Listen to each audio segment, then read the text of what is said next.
ABC 10 News at 11 starts now. We are showing you live pictures of the lectern. President-elect Joe Biden getting ready to speak. He's expected to talk about the economy, and we're waiting to hear if he will talk more about the turmoil in D.C. this week, as well as the COVID response. We are monitoring that. We will go to him live as soon as he begins to take questions. Thanks so much for joining us. I'm Virginia Cha. A lot going on this morning. We start in Washington, D.C., where the fallout continues in the wake of the storming of the Capitol. Overnight, House Speaker Nancy Pelosi issuing an ultimatum to Vice President Pence to invoke the 25th Amendment and start the process to remove the president, or the House will finalize articles of impeachment by next week. Members of the president's cabinet have reportedly been discussing the 25th Amendment, but if the president challenges that, they would need a two-thirds vote from Congress. Pelosi has also talked with generals about limiting military orders from the president in his remaining days in office. All of that happening as we learn that one of the dozens of officers injured in the chaos has died. Flags at the Capitol being flown at half-staff this morning in honor of 42-year-old Officer Brian Sicknick. Authorities say Sicknick died from injuries he suffered on Wednesday. His death prompting officials to take further action. This morning, prosecutors saying they are opening a federal murder investigation into Officer Sicknick's death. Just the latest in a slew of investigations into what happened this week. ABC's Andrew Dimbert has more details. Capitol Police say Officer Brian Sicknick was injured while engaging with the violent protesters who stormed the halls of Congress. The agency releasing a statement saying the entire department expresses its deepest sympathies to Officer Sicknick's family and friends on their loss. Sicknick's death is being investigated as a homicide.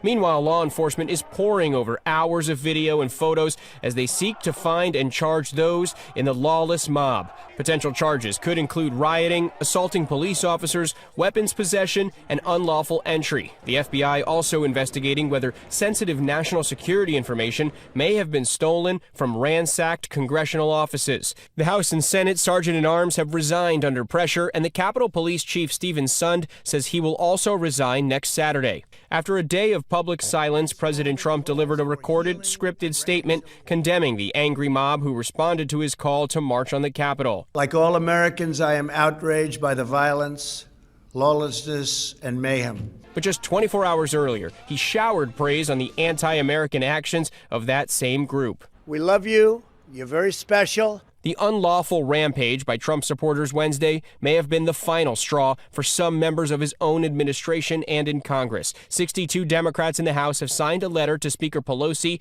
calling for an immediate vote to impeach Donald Trump again. This is urgent. This is emergency of the highest magnitude. But it's not just Democrats. Nebraska Republican Senator Ben Sasse telling CBS he will consider articles of impeachment. I believe the president has disregarded his oath of office.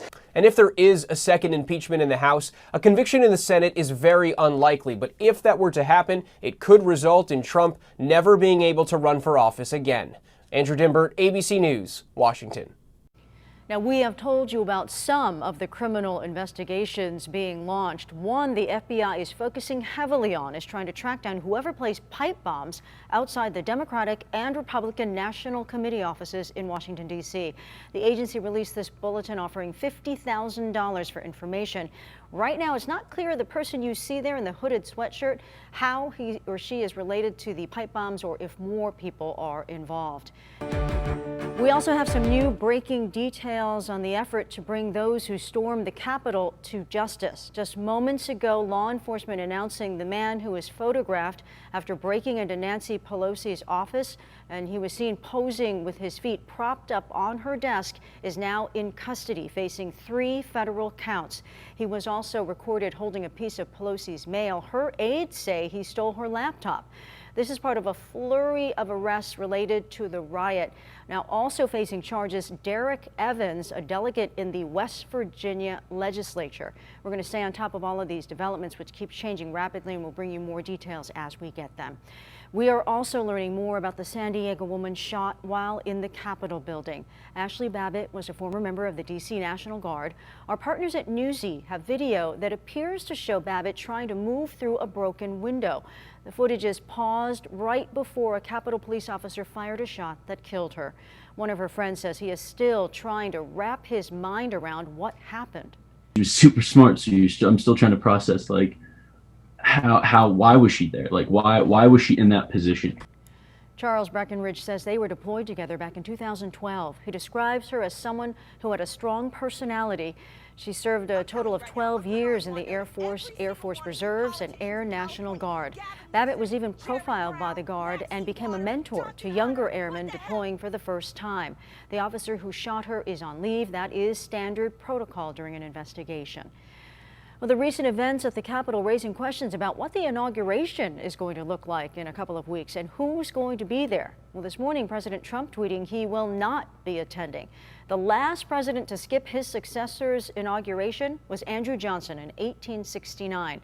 Vice President Pence has said he will be attending. Lawmakers have been placing a lot of the blame for the violence on the misinformation about the election results. Today, a company involved in vote gathering filed a massive defamation suit against an ally of the president. Dominion Voting Systems is suing attorney Sidney Powell for $1.3 billion. Powell, while working for the Trump campaign, publicly blamed Dominion for Trump's loss, making unproven claims and echoing conspiracy theories in the process. Dominion says Powell's claims went viral and could cost them hundreds of millions of dollars. Powell's lawyers say the lawsuit is an attempt to stifle her right to free speech. And also happening right now, Governor Newsom is unveiling his proposed budget for the coming year. He faces a lot of pressure for funding from many different groups looking to rebound from the pandemic. One we are keeping an eye on is funding for education. Now, earlier this week, superintendents of some of the state's biggest school districts, including San Diego Unified, said the governor's reopening plan didn't set aside enough money or resources for them to properly return to the classroom. We will, of course, monitor his address, and we will keep you updated. Well, the increase of coronavirus cases in California is causing a major impact on our hospitals. The number of ICU beds around the state is steadily decreasing, and some are worried it could quickly get worse following this holiday season and the expected surge. ABC 10 News reporter Nate Holmes live at the County Administration Building. Nate, one organization is calling for the state to provide more support. Virginia, the California Hospital Association says that the state has had a, quote, surge upon a surge of patients impacting our hospitals, and they are now calling on the state to add more support to help those on the front lines. We find ourselves today, in terms of the numbers, at a point where we are standing on a beach and watching a tsunami approach. That is, the numbers continue to rise, and the status of the spread of this virus continues to worsen. That was CHA President and CEO Carmela Coyle during the audio press conference this morning. She says hospitals need the same flexibility that was granted back in the spring when we saw an early surge in cases. CHA is one of the largest hospital associations, serving more than 400 hospitals and health systems across the state.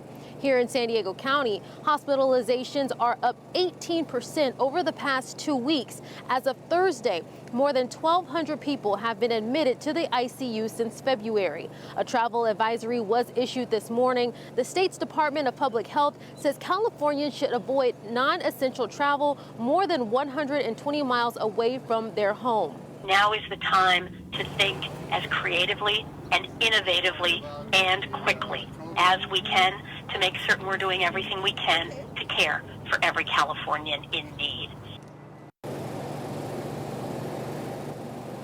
Health officials say they are worried now about the increase of COVID cases that we may be seeing following the holiday season. Live at the County Administration Building, Nate Holmes, ABC 10 News. Thank you, Nate.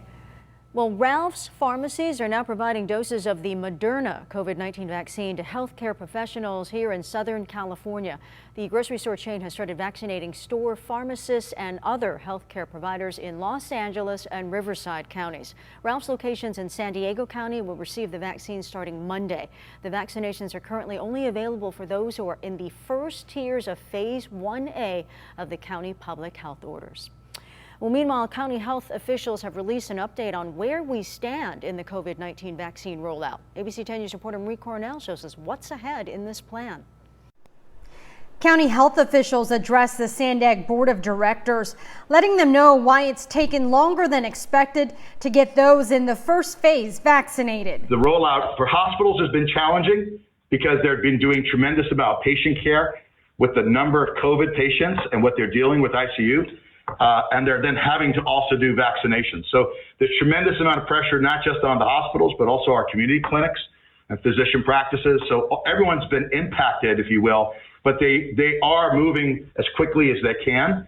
County health officials also point to the holidays as causing delays, but they are working to speed up the process and get more people vaccinated at a time, especially as the county moves towards the next tier of vaccinations, which is expected to happen by February.